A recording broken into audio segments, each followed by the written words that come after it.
Ouvimos no canto: o que lhe agrada é alma confiada. Convido a ouvir, com toda a confiança em Deus, a sua palavra do Evangelho de Marcos, capítulo 3, versículos 20 a 35. Novo Testamento, Bíblia Bíblia da Igreja, página 42 do Novo Testamento.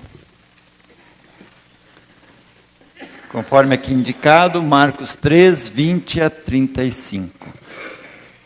Então, Jesus foi para casa, não obstante a multidão afluiu de novo, de tal modo que nem podia comer.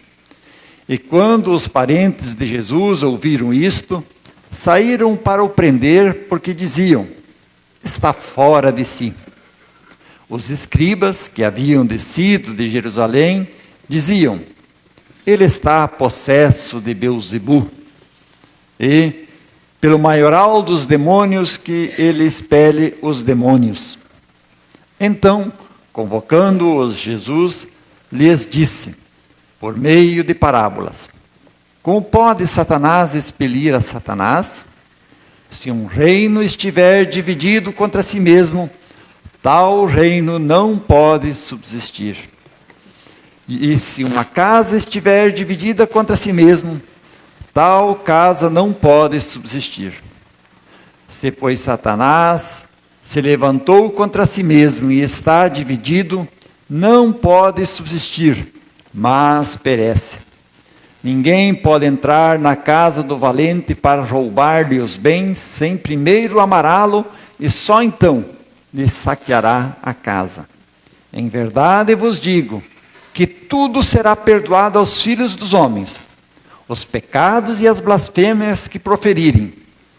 Mas aquele que blasfemar contra o Espírito Santo não tem perdão para sempre, visto que é réu de pecado eterno. Isto porque diziam: está possesso de um espírito imundo. Nisto chegaram a sua mãe e seus irmãos, e tendo ficado do lado de fora, mandaram chamá-lo. Muita gente estava sentada ao redor dele e lhe disseram: olha, tua mãe, teus irmãos e irmãs estão lá fora à tua procura. Então ele lhes respondeu, dizendo: quem é minha mãe e meus irmãos? E correndo o olhar pelos que estavam assentados ao redor, disse: eis minha mãe e meus irmãos. Portanto, qualquer que fizer a vontade de Deus, esse é meu irmão, irmã e mãe.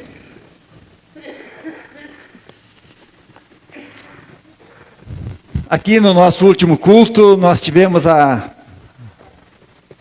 participação das crianças, onde nós aqui pregamos sobre o Espírito Santo. E falamos como é difícil explicar também o Espírito Santo para as pessoas. Nós agora vivemos período pós-Pentecoste, época que trazemos presente para a comunidade o Deus que se apresenta a nós como Espírito Santo. E nós procuramos explicar para as crianças que o Espírito é aquilo que nos move. Nós somos movidos por um Espírito. E aqui agora o texto de hoje vem e diz que Jesus é acusado de estar sendo movido pelo espírito de Beelzebu.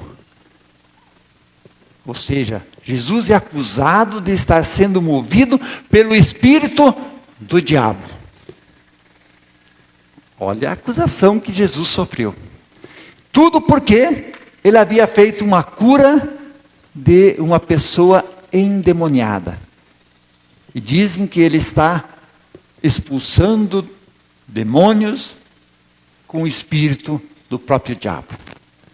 E aí Jesus procura explicar isto para os seus ouvintes e também para os seus discípulos, através de um exemplo, que ele traz uma parábola, de uma casa que está dividida. E ele diz: uma casa que está dividida contra si mesma não pode subsistir, ela vai ser destruída. Com esse exemplo, ele quer mostrar, se ele está expulsando o espírito demoníaco com o espírito do diabo, então isso vai se exterminar.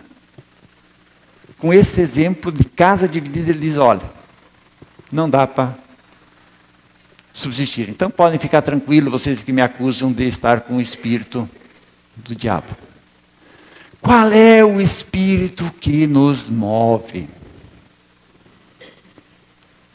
E o texto de hoje traz aqui uma indagação a partir dessa história de Jesus com seus discípulos, onde ele traz esse exemplo, que é uma pergunta que nós muitas vezes nos fazemos. Qual é o pecado que não tem perdão? E a Bíblia diz que tem um pecado que não tem perdão. E o nosso tema de hoje é: qual é o pecado que não tem perdão? Um só, que não tem perdão. E aqui diz que é o pecado contra o Espírito Santo, o Espírito de Deus, o Espírito de Cristo. E este pecado, eu quero explicar para vocês, esse pecado que não tem perdão, de duas formas sob a qual ele se manifesta na nossa vida. Se a gente percebe como esse pecado se manifesta na nossa vida, a gente vai perceber se a gente realmente está pecando contra Deus, de forma que isto não tem perdão. E a primeira forma como o pecado se manifesta, o pecado contra o Espírito Santo, o pecado que não tem perdão, é quando eu pequei, e eu não creio que este pecado pode ser perdoado.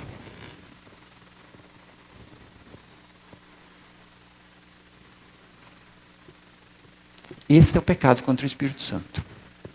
Pequei, e eu acho que aquilo que eu fiz é tão terrível, que isto Deus não é capaz de me perdoar.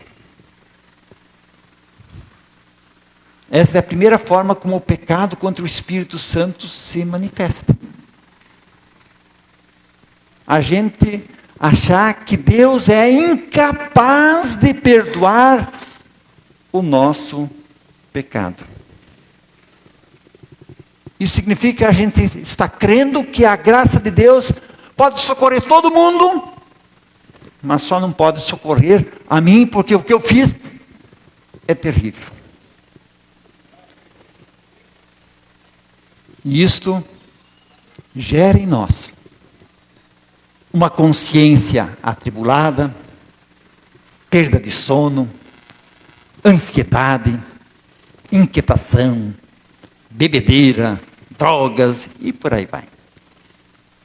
Uma consciência atormentada, achando que fez algo que não tem perdão.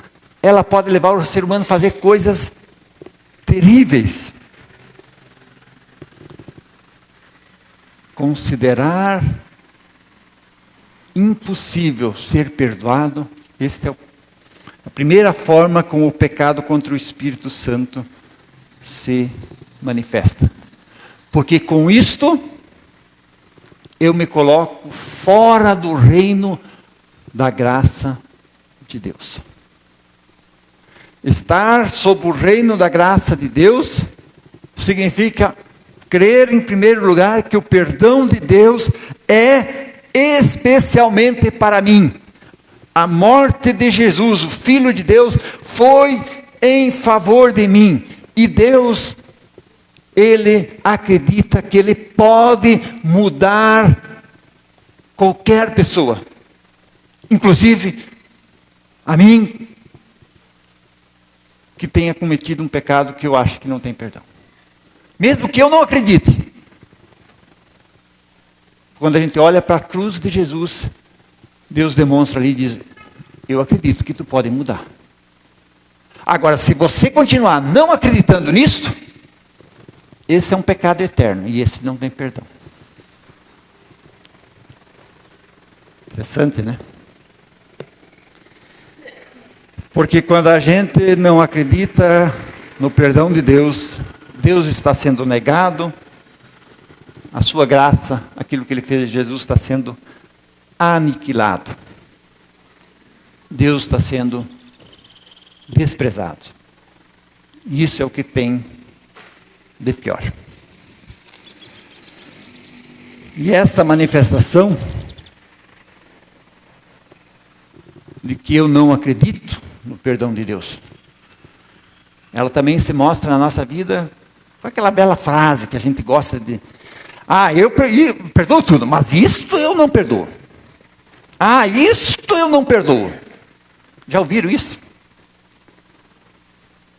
Já disseram isso? Isto não consigo perdoar. Isso que meu filho fez, não perdoo. Isso que a minha irmã fez, não tem perdão.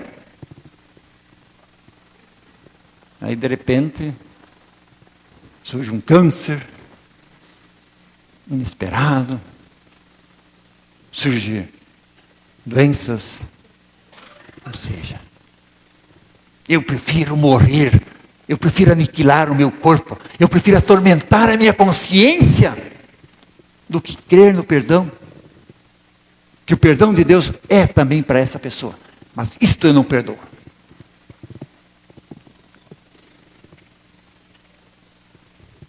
Quando eu digo isto eu não perdoo, significa eu estou me colocando no lugar de Deus. Novamente eu estou desprezando que o perdão que Deus quer dar a nós custou a vida do seu próprio filho. E isto é um pecado eterno.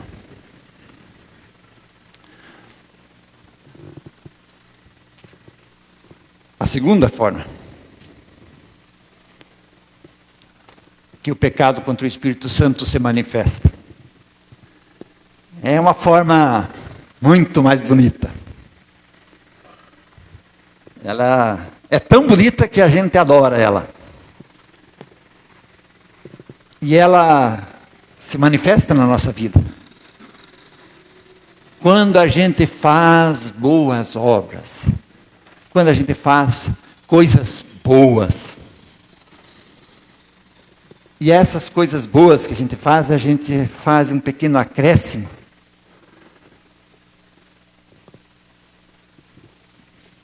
Dizendo, isto aconteceu de ruim, mas eu fiz isso, e provavelmente Deus então não vai me condenar. Eu ajudei tanto lá na igreja, eu ajudei tanto. Então Deus não vai olhar para o meu pecado.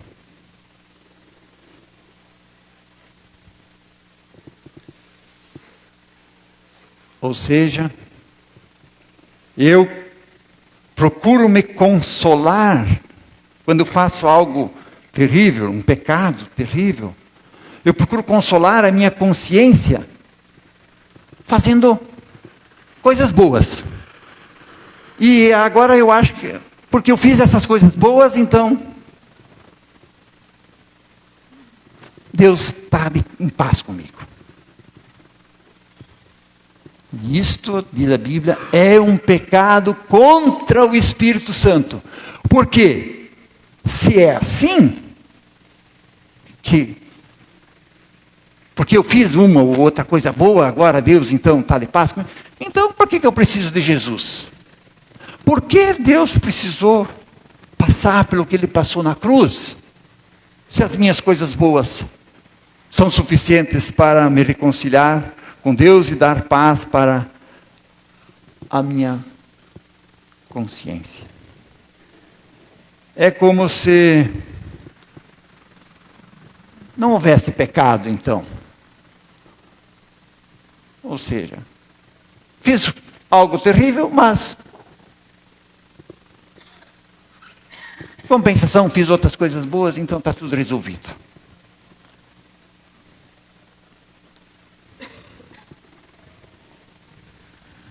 Este é um modo de que a gente também tenta encobrir um pecado contra o Espírito Santo, dizendo, eu ajudo. Eu nunca matei, eu nunca roubei. eu sempre fiz bem para todo mundo. Ou seja, Deus não vai. Não que a gente não deva fazer isso, sim. O problema está em a gente querer consolar a consciência com essa atitude.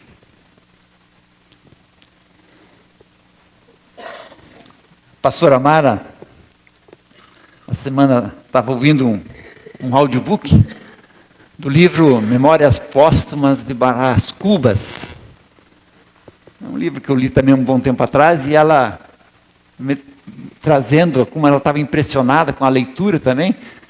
Ela foi motivada porque uma americana leu esse livro brasileiro, Memórias Póstumas de Brás Cubas, de Machado de Assis, e ela escreveu lá nas suas redes sociais que foi o melhor livro que ela tinha lido, falando sobre a realidade da vida. E realmente, Machado de Assis, ele é campeão para falar sobre a realidade da vida. Ele também escreveu Dom Casmurro, que é outro livro bom para ser lido. Mas nesse Memórias Póstumas de Brás Cubas, tem uma situação onde ele descreve o relacionamento com uma amante. Isso alguns anos atrás, onde ter uma amante era muito mais escândalo do que hoje. Hoje até de certa forma, muito mais tranquilo ter um amante ou uma amante, né? Diz que diferente é quem não tem, né? Porque normal é muitos ter. Mas tempos atrás não era assim. E aí, ele tem essa amante, aí ele compra uma casinha para ela, para poder se encontrar com ela lá. E ele procura, no livro, descrever esse tormento da sua consciência. De repente ele se dá conta, pô, mas eu tenho uma amante. Ah, mas qual é o mal nisso, né? Se a minha mulher então não cuida de mim, então não tem nenhum mal. Aí ele também compra essa casinha e coloca lá uma empregada que encobre os encontros dele com ela. E aí ele se pergunta, bem, nos seus tormentos de consciência, bem, isso não é legal, né? Ah, mas ele dá um dinheiro para ela não contar para ninguém. Aí ele diz, não há nenhum mal nisso, porque ela é pobre. Então, eu dou um dinheiro para ela, ela fica quieta e eu estou ajudando ela. Eu ajudo ela. Então, o que eu faço não é tão terrível. Percebem? Ele acha um dinheiro na rua e não procura o dono, fica com ele, aquilo atormenta ele. Então ele dá para aquela senhora que ajuda a encobrir os encontros dele. E ela é pobre. Então não há nenhum problema de eu ficar com o dinheiro de outro, desde que eu ajudei alguém. Vocês percebem? Assim lida a nossa consciência. A gente é acusado pelos nossos pecados, e aí a gente vai com uma mão, faz o pecado, e com a outra a gente procura ajudar para dizer assim, está tudo bem. Isto a Bíblia chama de pecado contra o Espírito Santo. Não que a gente não deva fazer o bem para as pessoas, a gente deve sempre procurar fazer o bem a todas as pessoas.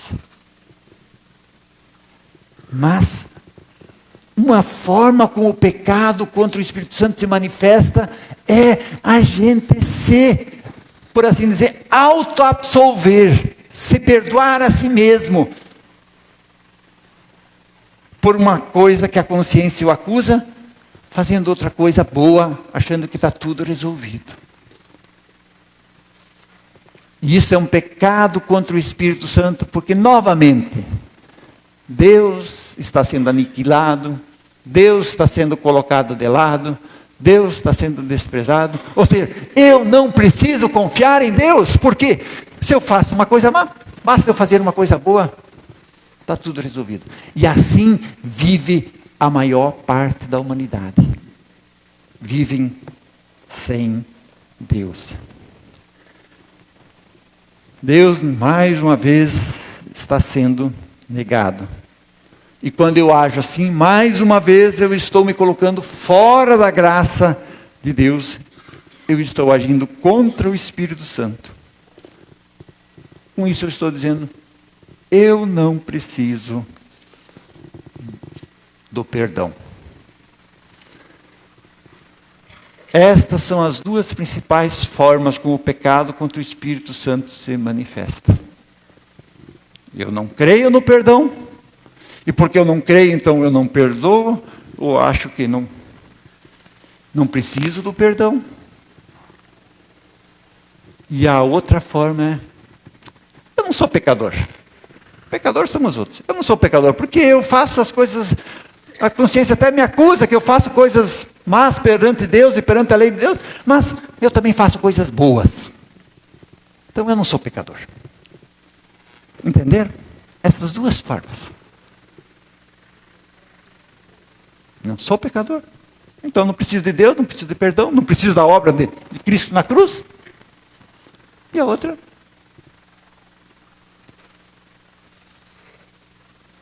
Eu não sou pecador.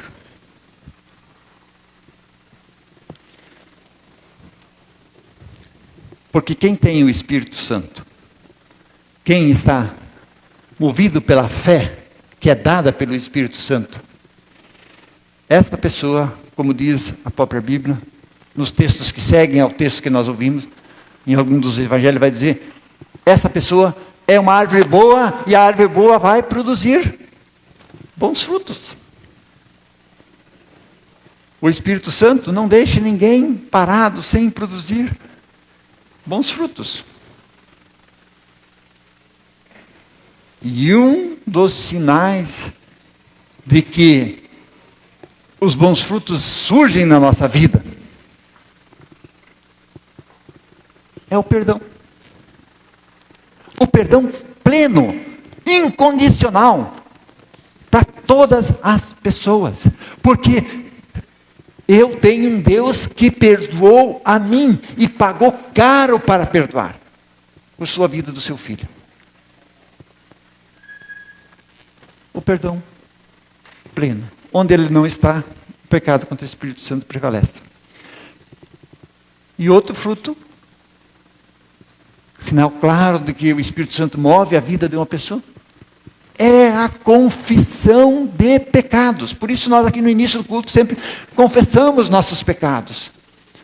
No catecismo menor a gente aprende a confessar os pecados.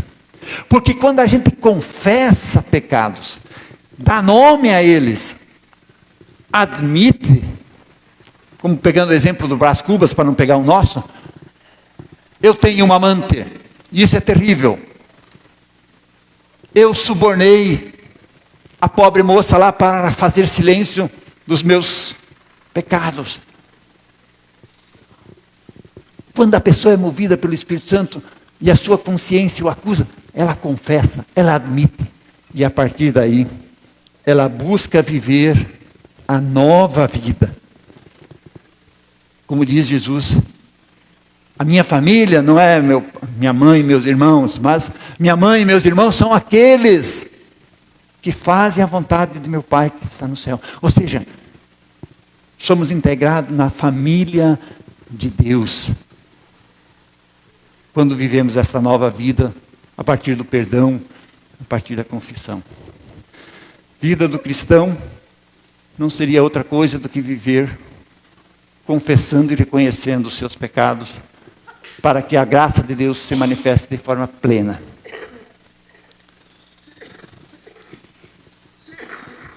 E só para a gente finalizar, tem dois motivos pelos quais a gente não manifesta o perdão plenamente em nossa vida e não vive a nova vida. Uma é porque a gente tem medo. de como ficará a situação, como será a nova situação, após um perdão dado, após o perdão vivido. A gente tem medo. Também. Não saber o que vem. E a outra situação, eu tenho medo. Será que a pessoa vai me aceitar? Será que vou ser compreendido? Será que eu não vou ser passado para trás? Será que eu não vou ser feito de bobo se eu perdoar? A gente tem medo. E a Bíblia conta a história do Jonas, que diz que quando Deus mandou ele para pregar lá para os ninivitas, que era uma cidade de pecadores, ele fugiu, porque ele exatamente não sabia o que vinha. A situação nova que ele estava sendo desafiado a enfrentar, ele não sabia, fugiu dela. E a gente foge daquilo que a gente não conhece. E ele não foi lá, porque ele tinha medo de como ele seria tratado no meio dos pecadores. Também nós temos esse medo. E para vencer esse medo e essas situações, é que Deus continua nos dando a sua palavra, mas nos continua dando aquilo que Ele fez de forma mais concreta, o sacrifício. Dando, toma, isto é meu corpo, diz Ele. Isto é meu sangue, diz Ele na sua palavra, que tem poder de criar coisas novas. Toma, coma, bebam. Isto é meu corpo e meu sangue para o perdão dos teus pecados.